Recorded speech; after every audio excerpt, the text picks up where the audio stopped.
Hey guys, Asher coming at you today with another Red Shadow Legends champion guide, this time on Aeshma, a Knight Revenant, Magic Affinity champion, epic champion at that. First, a couple shoutouts to you guys. We have Rupa, looking for a guide on Aeshma. We have April LaRoche looking for an Ash Naughty Boy. That offer had a primal in there. Ooh, what did I do? Would like to see a guide on Aeshma if possible. We have Enar925 looking for a Brachus or an Aeshma, and we have Michael Crabtree. Well, I'm a big fan of yours too, Michael Crabtree, looking for he put a 6-star awakening for her. Is she any good for a sub poison dealer? Let's go ahead and take a look at her.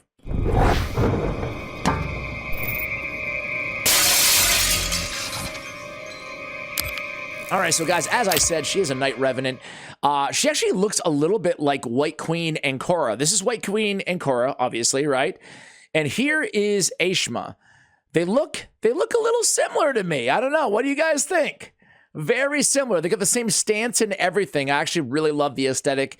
I love Knight Revenant. It's everything about this faction is super cool, and she definitely she's got that mummy kind of I don't know, like an undead mummy vibe going on. Look at those fingernails over here too. Little Freddy Krueger action going on. Pretty cool, pretty cool. All right, she's an attack-based epic champion. She got 1354 base attack. Her survivability isn't that great. Her speed is about average. On her A1 is a 2-time hitter. Each hit has a 30% chance of placing a big version of poison for 2 turns. That's not bad for an epic, especially because it happens on each hit. So potentially a chance at 2 poisons, big versions. On the A2, wasting affliction is an AoE attack with the big version of weaken on a 3-turn cooldown. Again, not bad, right? Her A3, Languish, attacks 1 enemy, 100% chance of decreasing the duration of all buffs on the target by 1 turn. Okay. Also has a 100% chance of increasing the duration of all debuffs on the target by 1 turn. All right, and the passive. Venom for Blood heals this champion by 3% of their max HP whenever an enemy receives damage from a poison debuff. So a nice little, I don't know, built-in immortal set, if you will, but it's attached to the poison activations on the passive. It's nice because it helps keep her alive. Her survivability, is not that great outside of the Venom for Blood. So she's all about the poison and the AoE attack with the weaken. I want to take a look at her multipliers as well to find out, you know, how hard is this going to hit here. But it's nice to have that big version on a 3-turn cooldown regardless. So she's all about placing poisons, extending the duration of said poisons on a 3-turn, and then again, decreased duration of buffs can be helpful against like clan boss, reduce the duration or remove the increased attack, for example, and it can be decent in, you know, areas like the arena. It can be decent against bosses in general. It's a single target, so not so much the arena, but good against bosses. All right, so, you know, a pretty basic kit, I would say. It doesn't blow me away, but it's not awful either. Let's go ahead and show you how I have her built. I have her in a really interesting build, guys. It's funny because some of you guys, when I do something a little bit outside the box, a little bit unorthodox, like today's video, a 9-piece supersonic, you're like, dude, this is not realistic. I don't even have supersonic or whatever. But then when I show, you know, perception, lethal, and savage, right, or relentless, you know, you guys go, oh, it's always the same builds, Ash. I can't win here, guys. I try to switch it up. I try to go, you know, all kinds of different builds on these champions. I'll do the best I can, but I do value your feedback either way. Either way, we did go supersonic, right? So what does supersonic even do in a 9-piece? Well, we get resistance, HP, speed. Fills the champion's turn meter by 2% for each buff on each enemy. We get 10% speed, so 20% speed now. 32% speed because of the 8-piece. Decreased turn meter effects placed by enemies on this champion, 30% less effective. We get 20 resistance, and then increase any turn meter full effects on this champion by 30%. Honestly, 9-piece supersonic is pretty good. Not crazy good, but pretty good, right? I mean, even the 32% speed alone, like that's where most of the value lies in this set. But, you know, you guys can be the judge, right? 9-piece, it seems a little bit underwhelming when you put it all together, but still, like, it's still good though, you know? I did this because I happen to have 3 supersonic accessories for Knight's Revenant that I wasn't using, and I'm like, let's just give it a shot here. So that being said, we do have HP on the banner. Now, listen. We can't go HP on the banner, Ash. Come on, dude. Are you crazy? increased tornado fill. We're going to have to get rid of that. We need accuracy on the banner on this champion, especially with 209 accuracy on her. I just wanted to go the 9-piece, but that's not going to... Wait. Okay, that's the one we just took off of her Ash. Come on, dude. Do I have anything accuracy? It's not going to be super picky, but obviously accuracy is going to be one of the biggest stat priorities on this champion, or the biggest stat priority, right?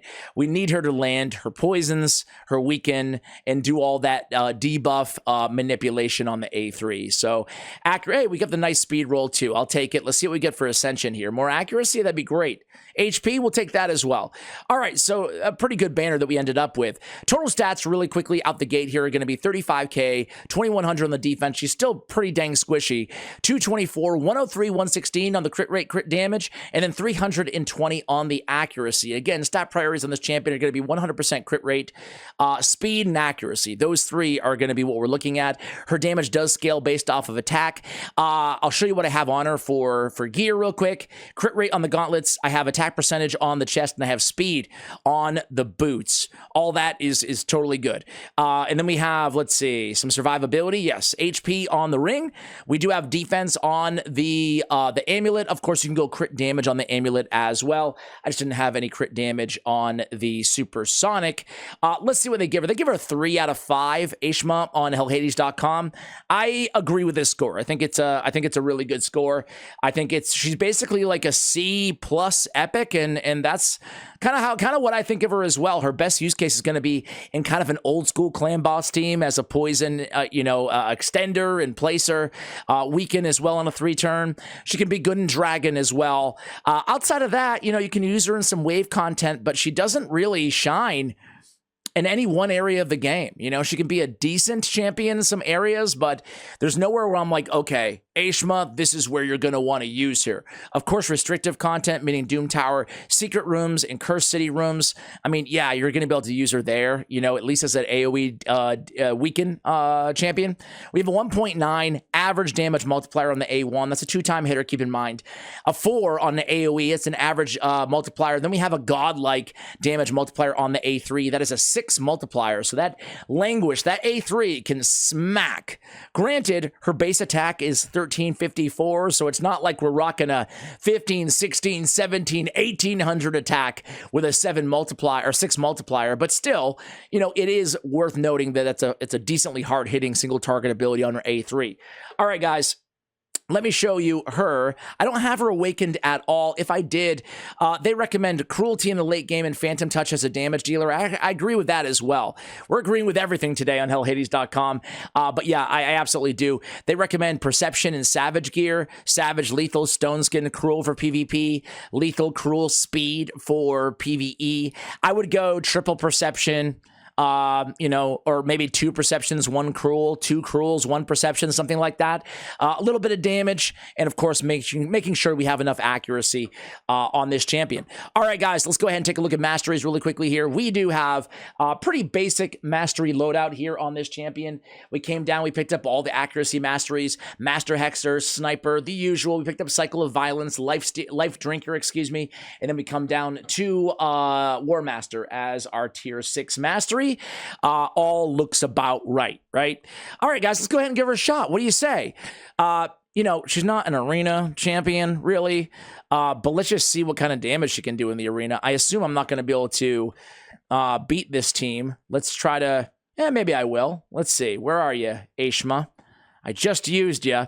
All right, let's put a speed booster. Yeah, let's put Apothecary on. What a weird team. Nothing like a little mythical rare combo here. Epic legendary. We got all the... Oh, they go first. I don't know. We might be able to recover. Let's see. Probably not, but maybe. We need Night King. Yeah, Queen to take. Okay. We're done. I just want to do a quick DPS check. You know what we should do, actually? I'm in Platinum right now, so it's not like there's a super large group of super easy targets here. But let's do this. Yeah. Let's use the same team, but we need like a Lydia or some sort of a debuffer on this team as well. I don't know. We're probably not going to go first again, but let's see. I swear we'll get one. Oh man, we don't go first, but we can't remove much here. Everything's protected. But maybe we'll get a shot to come through. All right, we got 2 block debuffs that we're dealing with. I am still going to go in with the decreased defense and weaken. It lands on 1 freaking champion. Oh, my God. Let's go in here and let's turn Rotos into a sheep because we have the decreased defense anyway on Harima. So she does not kill the woman of the hour. So finally we get to come in here and do some stuff. I'm going to go in with the A2. This is the A2, and wow, that's not much damage at all.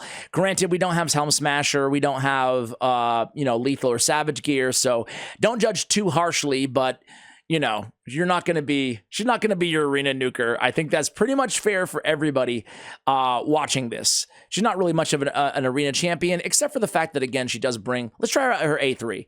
She does bring let's try it on Sify. Languish. Barely looked like she touched her at all. Now I kind of want to see if I can win this one. I want to keep turning Rotos into a sheep. Thanks, Armands the Magnificent. You are amazing. Let's come in here, reduce some cooldowns, and let's go right back in with another debuff and another more debuffs. Hopefully we can land it this time. Resisted on Sify. That's unfortunate. And then let's go right back in with the AoE again on both of these cats here. Armands, then Aeshma. Actually, let's just go A1 here. Armands is so broken. I hate to make this video about Armands, but I mean, look at this team. We don't even really have a nuker. I guess she's kind of my nuker, right? But we're still able to basically stun lock their team. Rotos is going to get a turn and cleanse himself, but we're actually going to go in there and he resisted the sheep that time. Rotos might kill us all. Let's see if we can take him out here. Oh, we can't. Oh, man. Oh, Rotos. Okay. Now we're toast. Now we are toast, I think. But either way, guys, I think you've seen enough of Aeshma in the arena, right? Is that fair enough? Even with I kind of want to finish this one out. Just because it's crazy to see Armand single-handedly lock down an entire team like this. I'm not going to do it now that she's dead, but basically, she's even with Savage, Lethal, and everything, Cruel Gear, I don't think she's going to be your arena nuker. I think you'd still probably be better off with, even in early game with whoever you're Genbo the Dishonored or Dirindil or Nagorio or Flyja, like all of those are much better epic nukers. So, she's all right. I would say she's like a debuffer, more of a poison damage dealer. So you're not going to really be using her in the arena. Let's go ahead and go Dragon's Lair hard 1. We have Reliquary Tender Apothecary, Duke the Pierced, and Staltus Dragonbane on this team. And this is more her style. This is where you're going to see basically her best use case, right? She has War Master that will help out, obviously, well, damage-wise everywhere, primarily against the dragon. And you're going to see, like, her damage is going to add up because we're going to be able to take advantage of the poisons. Moreover, we're going to get more damage out of everybody else because if you look at this team, we do have a decreased defense champion in Duck the Pierced. We do not have a weaken champion, because we don't have a Lydia or a, Venus or whoever, Bellinor, Dracomorph. There we go. We covered them all, I think, right? So she's going to basically be a debuffer and a damage dealer with the poison primarily against the actual dragon herself. So here we go. That is the A1 double hitter. We do land one poison there, but that poison on the A1, it's not that great, I mean, it's great, but we'd like that chances to be just a little bit higher, right? I mean, when you're outclassed by Frozen Banshee, by the way, a very good poison damage dealer, especially for a rare, but I like to set my benchmark on epics, better than Frozen Banshee is what I'm trying to say here. But either way, the nice thing about her is she does deal a little bit of damage. You saw her with the AoE weaken as well. She is going to be the target here, basically tanking for this team. It's okay, though. We do have a Reviver. You can see her here.